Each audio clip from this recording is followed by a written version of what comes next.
Alors nous sommes arrivés d'Af Kouf Dalet de Zvahim, Kouf Dalet, pour le jeudi 14 Menahem Av, et on était à la deuxième ligne. Maï Rabbi ou Maï Rabbi Lazar et Rabbi Shimon.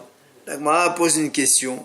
On a vu qu'il y avait une mahlok entre Rabbi et Rabbi Lazar et Rabbi Shimon concernant la zriqat dam, quand on asperge le sang. Est-ce que ça va agréer la peau, même si la viande, elle est pas saoule? Alors la Gemara ramène ici, Détania, Rabbi Omer, Rabbi dit, Hadam, Merasé ala od bifnei atzmo. Le sang, il peut agréer sur la peau, donc seul. C'est-à-dire, même si on a trouvé qu'il y a pesoul dans la viande, le fait qu'on a enlevé la peau avant et on a fait la sdeka, elle autorise la viande. Quand maintenant la peau elle est avec la viande, on n'a pas encore dépecé, non la de pesoul, si il y a eu un pesoul dans l'animal, ben kodem sdeka ben ahazdeka hariho kayutsebo, que donc le pesoul est avant l'aspersion ou après l'aspersion, la peau elle a le même statut que la viande, donc comme la viande elle est pesoul, la peau aussi elle est avec lui. Ça c'est Rabbi. Rabbi Shimon Omer en hadam merasé ala od bifnei atzmo. Rabbi Lazar lui dit non, le sang ne peut pas agréer la peau même si elle est tout seule. C'est-à-dire que si on a enlevé la peau avant le zéra et après on trouve que la viande elle est pas saoule, eh bien le fait d'asperger le sang, ça va pas autoriser la peau. Et maintenant, quand maintenant la peau elle est avec la viande, non la si donc le pisoul il a été avant même qu'on fasse l'aspersion, c'est beau. Si la viande, c'est comme la peau elle est comme la viande et comme la viande elle est pas sous la peau aussi. Maintenant, si le pisoul il est après la zdeka, puisque quand on fait la zdeka, la viande elle a été déjà agréée à un moment, alors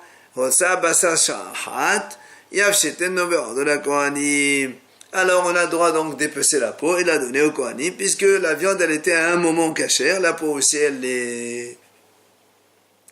Voilà donc la mahlok de Rabbi et Rabbi Lazar et Rabbi Shimon. Bien la Gemara dit, Lima, est-ce qu'on va dire que cette mahlok elle est Rabbi Lazar et Rabbi Yoshua, comme il ferait donc la même qu'on voit chez Rabbi Lazar et Rabbi Yoshua. Là-bas, c'est marqué dans le passo. Si ta olotecha habbasar vehadam. Le passo qui dit comme ça, tu fais ton ola habbasar vehadam. Après le passo qui continue, vedam zevahecha ishafer. Alors, sur ce passo, Rabbi Yoshua Omer, comme la Torah parle basar vedam. Im endam en basar, im en basar endam. Rabbi Yoshua a dit, l'un dépend de l'autre. Si on n'a pas, donc le endam, il n'y a pas d'aspersion de sang, la viande elle n'est pas cachère. Et s'il n'y a pas de viande, si donc la viande elle est perdue ou elle est devenue pas saoule, eh bien on ne fait pas d'aspersion de sang. Ça c'est Rabbi Yoshua. Rabbi Lazar maintenant, dam afal peshen basar. Rabbi Lazar dit non, même si la viande n'y est pas, on asperge quand même le sang. Pourquoi? Comme le passage là-bas il répète, même s'il n'y a pas de viande, on verse quand même le sang. Alors si c'est comme ça, alors et quoi il sert la juxtaposition Bassar et Dam? Lui Rabbi Lazar il t'apprend autre chose. De la même façon que le sang on l'asperge, donc on le lance, la viande aussi quand on va la mettre sur le mesbeh pour la brûler, la viande de Ola, elle aussi on va la lancer. De là tu apprends qu'il y a un espace entre la pente et le mesbeh, justement ce qui fait que le Kohen il est obligé de lancer les morceaux de viande pour qu'ils arrivent là où il y a la malacha, le feu, et être brûlés là-bas. Alors c'est ce que l'Agma a dit, Lima, est-ce qu'on va dire donc maintenant, celui qui a dit Hossa, c'est-à-dire Rabbi, qui a dit que le sang, il peut valider la peau seule, ben il pense comme Rabbi Lazar que le sang, il peut valider même s'il n'y a pas de viande. Celui qui dit non, Rabbi Lazar ben Rabbi Shimon, il pense que Rabbi Yoshua. Est-ce qu'on va dire ça? Alors l'Agma répond. Allez, de Rabbi Lazar, que l'Alma l'a plié. Donc, selon Rabbi Lazar, tout le monde est d'accord. Oui, c'est bien Rabbi Lazar que Rabbi Lazar, lui, dit, de toute façon, le sang peut l'asperger même s'il n'y a pas de viande. Donc, tous, ils sont d'accord avec la chita de Rabbi Eliezer, c'est-à-dire que comme Rabbi Eliezer dit qu'on peut amener la viande sans, même si, on peut asperger le sang même s'il n'y a pas de viande, donc c'est sûr que ça ne marche pas comme Rabbi Eliezer et Rabbi Shimon, que lui il dit non, on ne peut pas agréer la peau sans la viande. Maintenant, qui pliera le badé Rabbi Yoshua, selon Rabbi Yoshua, alors on dit comme ça, c'est-à-dire Rabbi Eliezer et Rabbi Shimon qui dit que la peau elle ne peut pas être agréée seule. Il pense comme Rabbi Yoshua qui a dit le sang, il ne peut pas agréer la viande seule. Pardon, le sang ne peut pas être agréé sans viande. Maintenant, et celui qui dit non, le sang, il peut agréer la peau toute seule. Alors lui, il peut te dire, moi, même Rabbi Yoshua, il est d'accord avec moi. Pourquoi? Là-bas, dans le cas du sang, que Rabbi Yoshua a dit, on n'asperge pas le sang s'il n'y a pas de viande. Parce que, et la bebassa, parce que c'est seulement pour la viande, que là-bas, il est capsid à la kohanim, puisque de toute façon, les kohanim ne perdent rien, vu que il n'y a pas de perte de viande, parce que le korban, même s'il n'est pas, même si la viande n'est pas soule, les kohanim ne perdent rien, puisque le korban n'est pas validé pour son propriétaire, mais le kohen, lui, il n'a rien. Mais dans le cas où la peau, si tu ne la donnes pas à Val, si on invalide, donc ça va faire une perte pour les kohanim, je peux te dire que Rabbi Yoshua, dans ce cas-là, il dit que on peut asperger le sang pour valider la peau et la donner au kohanim. Pourquoi? Parce que ça fait un cas a posteriori. Comme on avait d'ailleurs, dans la Mishnah, c'est marqué comme ça. Si la viande des korbanot, elle est sortie en dehors des klaim, donc de la hasard de la cour, ou elle est devenue pasoul, ou elle est devenue tamé, on a droit quand même d'asperger le sang. Rabbi Yoshua dit non, on n'asperge pas. Mais, a posteriori, Rabbi Yoshua au modèle, Rabbi Yoshua, donc tu vois bien que Rabbi Yoshua, même a posteriori, dans le cas où il a aspergé, alors ça écrit quand même s'il n'y a pas de viande. Donc là aussi chez nous, Rabbi Yoshua serait d'accord que, a posteriori, le Rabbi Yoshua, donc si on a, voilà, comme un cas, ça devient comme un cas d'a posteriori, que pour éviter la perte de la peau des kohanim, alors on fait l'aspersion du sang et on valide la peau au kohanim. Après, on a vu dans la Mishnah, Amar B'Hanina Zigana Kohanim, il a dit, je n'ai jamais vu la peau qui a été brûlée. Yosé le Betasedefa. Alors, moi, on dit, comment on fait là? Comment il peut dire ça? Allez, parlez Manesafim. Vous savez Manesafim? Les bœufs qu'on va brûler, et Salim Manesafim, on les sort entiers avec leur peau, et on va les brûler dans le Betadesh en dehors de Yerushalayim. Alors, comment toi tu dis que j'ai jamais vu la peau sortir et être brûlée? Alors, il te répond, les misvatan la kamrinan. Moi, je parle pas des choses que leur mitzvah, c'est comme ça. Je parle des choses que le korban, il n'est pas valable, et on amène la peau, on la brûle. Alors, le mari continue à dire, kodim ifshet ve kodim sedeka. Et le mari dit, mais là aussi, il a pu voir. Si l'animal, il est pas sourd, avant même d'avoir fait le hefshet, le dépeçage, et avant même d'avoir le fait sedeka, tout le monde est d'accord qu'on va brûler ces animaux dans Betadesh, en dehors de Yerushalayim. Et donc, il a bien vu cela. Alors, il répond, halos ramlinan. Rabbi Hanina, il dit, parce qu'il n'a jamais vu la peau seule, c'est-à-dire quand elle est séparée de la viande, être brûlée seule, il n'a jamais vu. Alors, le m'a dit,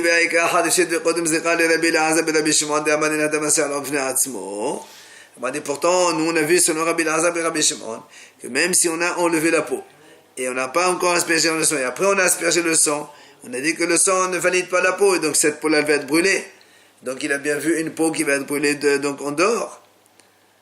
Alors on répond Rabbi Hanina que Rabbi Svila, lui il pense comme Rabbi, comme quoi le sang il mérite alors. C'est-à-dire même si le défaut il a été vu après donc avant enlevé la peau, et après on a trouvé le pissoul, et là on fait la zéra, et la zéra va valider la peau. Même si tu veux dire même si on dit que Rabbi Hanina pense comme Rabbi Shimon. Il dit Rabbi, donc on n'a jamais vu qu'on dépaisse l'animal avant donc d'avoir aspergé le sang. Donc ce cas n'existe pas. Alors moi, on continue. On m'a dit pourtant, il y a le cas aussi où si on trouve, donc quand on a fait par exemple le korban, après on ouvre les entrailles, on trouve quelque chose qui rend tarif l'animal, et on a bien donc et donc dans ces cas-là, la peau, quand elle a été enlevée, vu que maintenant l'animal il est tarif, alors on va l'amener la peau à la srifa. Et comment il dit qu'il n'a jamais vu ça? Alors il te dit, lui il te dit non. Si on trouve le tarfout dans les entrailles après avoir dépecé la peau, alors le fait de asperger le sang, alors ça mène à ça valide la peau et on la donne au Kohanim. Et donc on ne la brûle pas. Daïka Nami, la dit la preuve. Des Ratani, qu'on a enseigné dans la Mishnah, on a dit, Amar Rabbi Akiva, mais des Balav Lamadno, il a dit de paroles de Rabbi Hanina, Sgana Kohanim, on a appris, chez Amavshit et Tabechor, quand on dépasse un promené, un animal promené, Venemsat et Lefa, chez Ota Kohanim Beoro. Donc tu vois bien que les Kohanim, ils prennent la peau quand même. Shema Amina, donc c'est la preuve. Alors bien moi, dit dans ces cas-là, si c'est Rabbi Hanina qui dit ça, mais la mère Kamashmana Rabbi Akiva, qu'est-ce qu'il va nous apprendre avec un de plus? Alors, on répond, Rabbi Akiva, lui, t'apprend que même dans les Gvulin, ça dépend pas dans le Beth Amikdash. Quand on est en dehors du Beth Amikdash, que le Bechor, il a un défaut et que normalement, on va pas l'amener sur le Mezbeach, on lui fait la shchita dehors et on le mange dehors. Et s'il est mort, le Bechor, il faut donc l'enterrer et il faut donc, on n'a pas le droit d'en profiter complètement. Eh bien, malgré tout, il t'apprend que si l'animal, il est taref, après qu'on a fait la shchita, eh bien, on a quand même le droit de profiter de la peau de ce Bechor-là. Amar Rabbi Yahya Baraba, Amar Rabbi Yohanan. Il a dit Rabbi Yahya Baraba, au nom de Banana, la qui est Rabbi Akiva. C'est-à-dire, comme on vient de dire maintenant, que la peau d'un Bechor qui est Baalmoum, qui a été trouvée très fin, et on a fait la shita, on a enlevé la peau, eh bien, la peau, elle est muteret. Mais Rabbi Akiva dit seulement quand le défaut qu'on a trouvé chez le Baal Moum, il a été autorisé par un mumhe, par un expert qui connaît les moumines, donc les défauts. Mais s'il n'a pas été autorisé par un mumhe, la peau elle est interdite. Et enfin la Gemara conclut mais c'est pas comme Rabbi Akiva, comme quoi le Chachamim ils disent dans la Mishnah comme quoi il y a des fois de la peau qu'on amène seule à être brûlée en dehors du Beth Amikdash et de Yerushalayim. Matitin nouvelle Mishnah. Donc les bœufs qu'on brûle et les sarim qu'on brûle, ceux que normalement ils sont brûlés en dehors du Yerushalayim, c'est les bœufs de Kohen Gadol, ou bien de la faute plus collective, ou le bœuf de Kippour. Sarim Nisrafim, c'est le Sar de Kippour, ou encore ça d'Avodah Zarah, que tous ils doivent être brûlés en dehors du Yerushalayim. Bisman Shehen Nisrafin, Kemismatan, quand on les brûle donc conformément à ce que doit être fait, Nisrafim Bebet Adeshen, on les brûle dans Bet Adeshen, donc c'est un endroit qui se trouve en dehors de Yerushalayim. Et Umtame En Beradin, et ceux qui vont les brûler, ils vont donc être impurs, donc dans leurs vêtements, ils sont impurs. Si maintenant les parim ils ont eu un pissoul, un défaut, et que donc on ne va pas les amener brûler comme donc la règle le veut, comme là il y a un défaut, on va les brûler dans Betabira. On va voir dans la Gemara qu'est-ce que ça signifie Betabira. Et celui qui les brûle, il n'y a pas d'impureté des vêtements dans ce cas-là. Maintenant, quand on va les amener, comment on faisait? On les transportait avec des barres, comme des poutres, on mettait l'animal dessus, les bœufs ou les boucs, et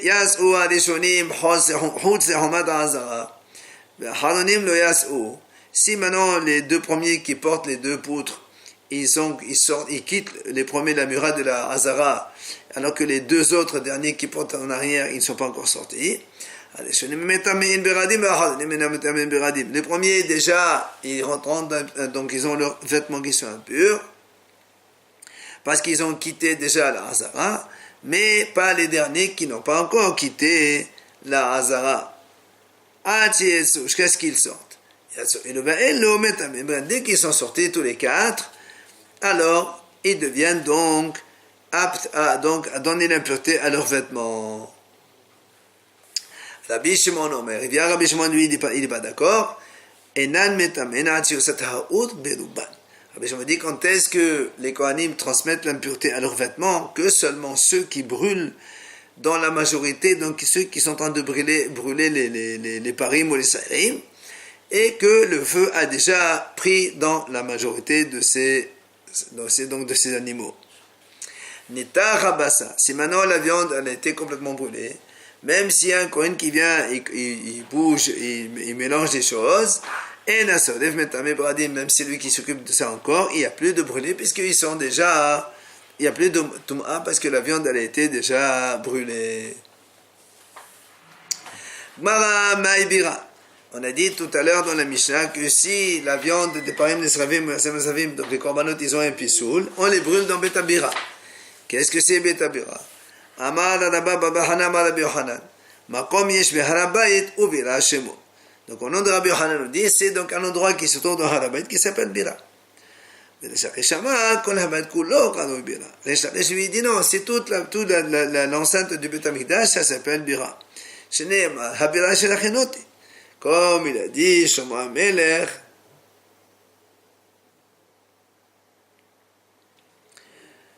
donc Abira chez la Chanoti de Beth Amikdash. Amar Rav Nachman Amar Rabba Baravu. Il vient Rav Nachman au nom de Rabba Baravu, il nous enseigne. Shlosha Beta Deshanin Hen. Il y a 3 Beta Deshen. C'est quoi? Premièrement, Beta Deshen Gadol Aya Ba'azara. Un premier Beta Deshen était dans la cour de Beth Amikdash même.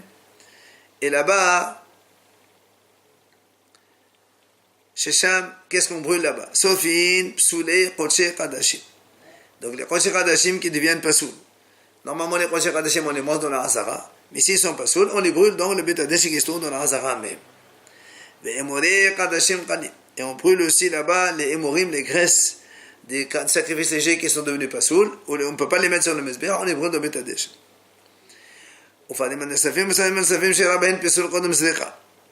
Et on brûle là-bas aussi les parim anasavim, donc ces fameux bœufs et boucs, qui ont un pissoul avant même l'aspersion.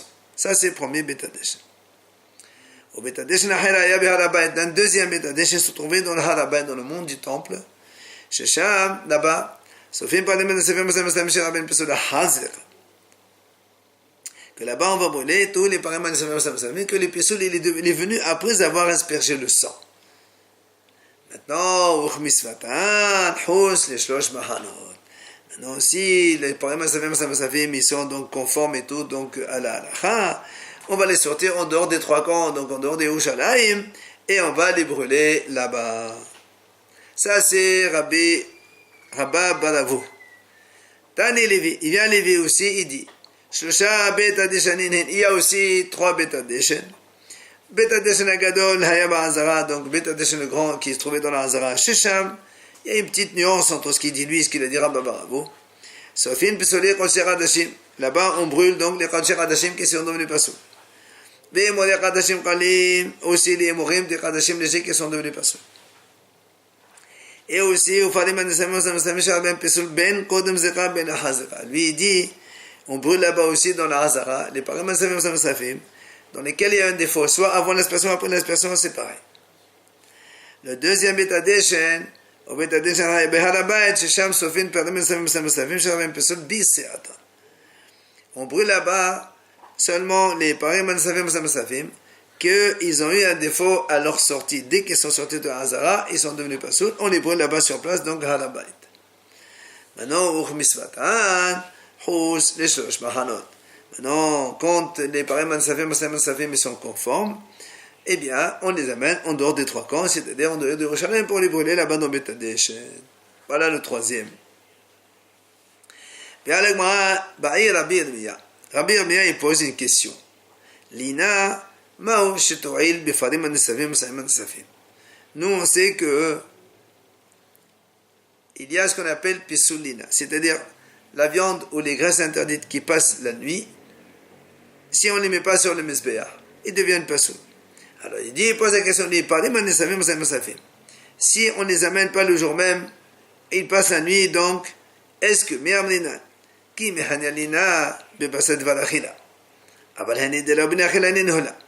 est-ce qu'on va dire, quand est-ce qu'il y a le problème de l'ina, c'est-à-dire passer la nuit en dehors de la hazara, seulement dans la viande qui est mangeable, soit la viande, soit les graisses interdites comme sur le mesbéach. Mais cela, il n'y a personne qui va les manger. Alors dans ces cas-là, il n'y a pas de problème de l'ina, et que même s'ils passent la nuit dehors, ils ne sont pas passoul. Ou bien tu vas dire non, il n'y a pas de différence. Dans tous les cas, il y a l'ina, ça devient passoul. Ça, c'est la question de Rabbi Yirmiyah. Amar Rava, il a dit Rava. Hamilta, il allait Abaye. Il dit cette chose-là, elle a été posée à Abaye lui-même. Au Fashat Nali, on a répondu, mais de ce qu'on va dire maintenant. On a dit, Veshavin, là-bas,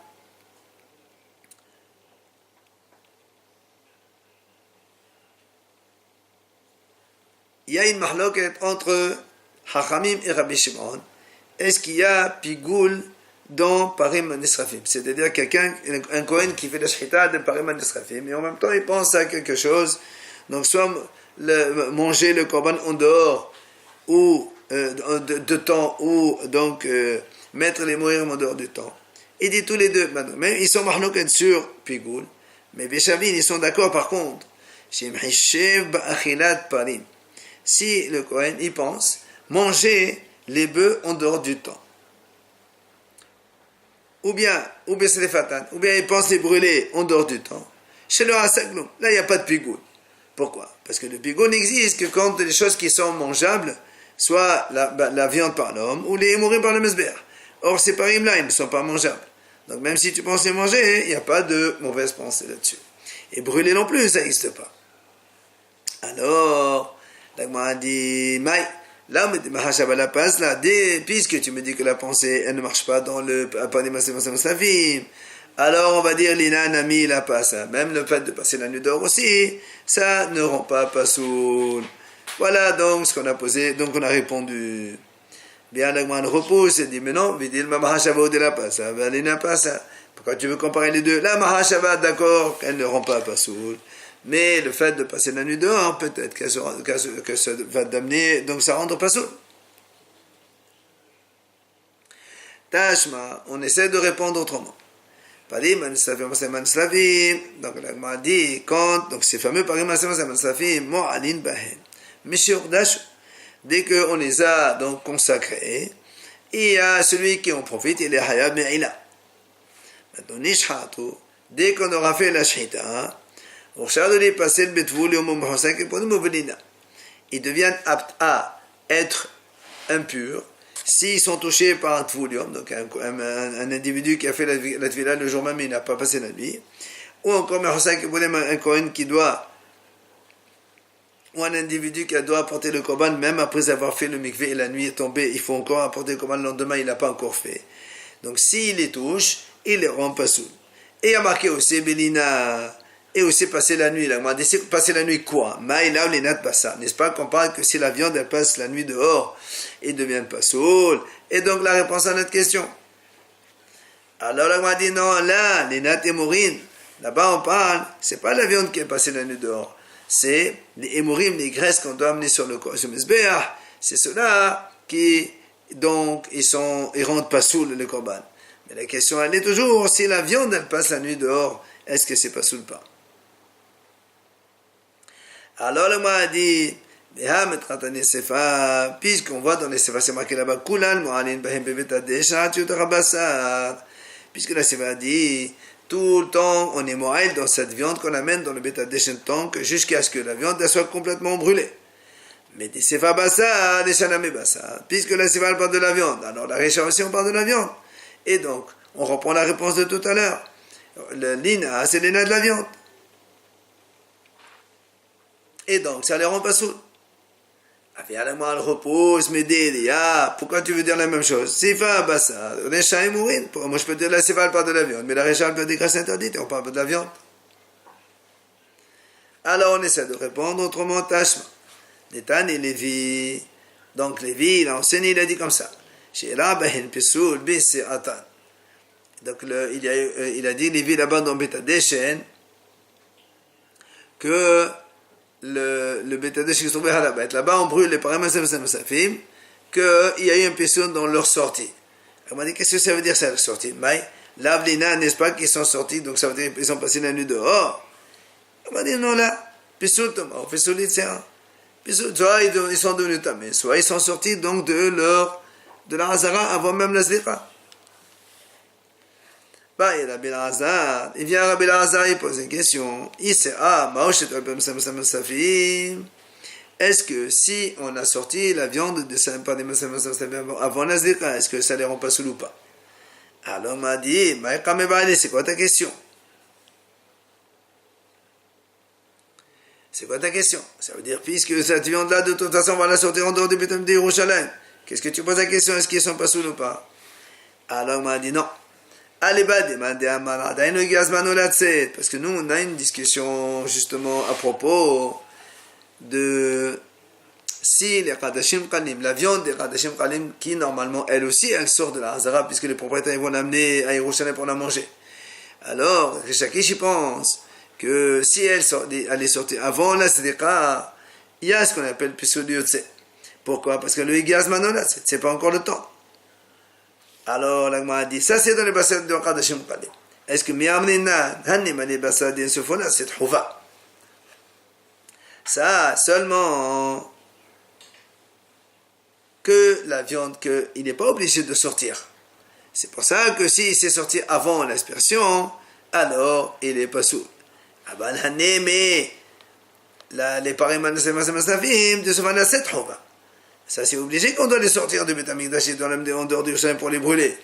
Alors peut-être que là, peut-être que ils ne seraient pas sous. Odilma, Achanami, le Gazmanola, tu veux dire non. Même si ceux-là, ils sont obligés de les sortir avant. Vu que maintenant, ce n'est pas encore le moment de les sortir puisqu'on n'a pas encore fait l'aspersion, alors ce ne serait pas sous aussi. Donc, question. Tachema, bien le moins de répondre, Etan et Lévi. Encore une fois, chez Rabo Pesol Beseato. Lévi il a dit là-bas que donc on va brûler dans le deuxième état des chaînes, là où il y a un Pesol à la sortie. Alors on a dit, Maï, là où Pesol dit c'est n'est-ce pas qu'on parle de mettre Pesol d'Israël est sorti avant le terme, et donc c'est pas soul. Il a dit non, là, Pesol Thomas Pesol Lina, là-bas il parle de Pesol Thomas Pesol Lina. Et donc, on ne répond pas à la question.